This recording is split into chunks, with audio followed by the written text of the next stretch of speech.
を放水してんだと思って。なんか配管だかなんだか壊れて放出されてるみたいな書いてあったよ。ああ、壊れてた。うん。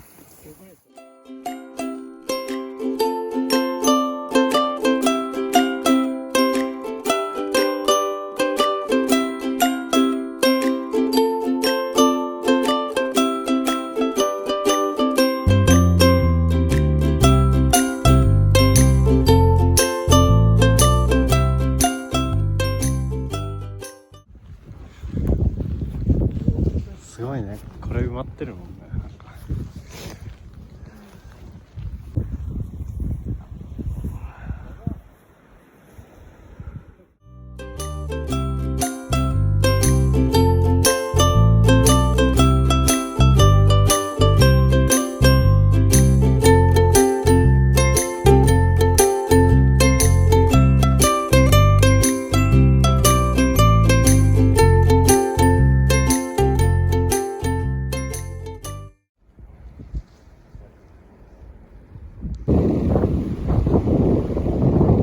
あ、でも凍ってないんだ、滝。凍ってるこれ。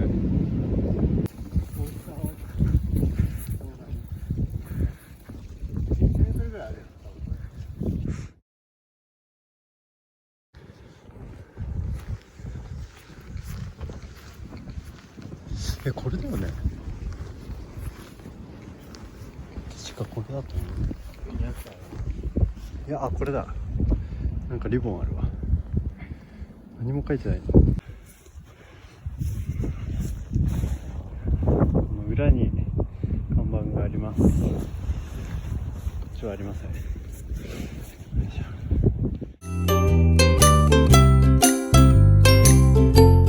そうだよ、飛び方はっていいのかな。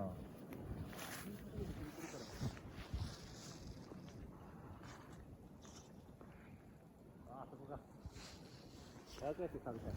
え？僕ここまで折ったんですよ。なんだろう。石があんの。よいしょ。10ポスハマったらこんなに来た。どれ？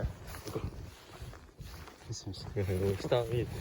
こんなに入ってた。あ、結構深くね。結構入った。びっくりしたもん。あ、ハマったと思ったんだここに石あんだ。ちゃんとかぶきさんのやつ踏んできたんですけど。本当だ。だって俺はもう半身ぐらいまで入ってて。やば。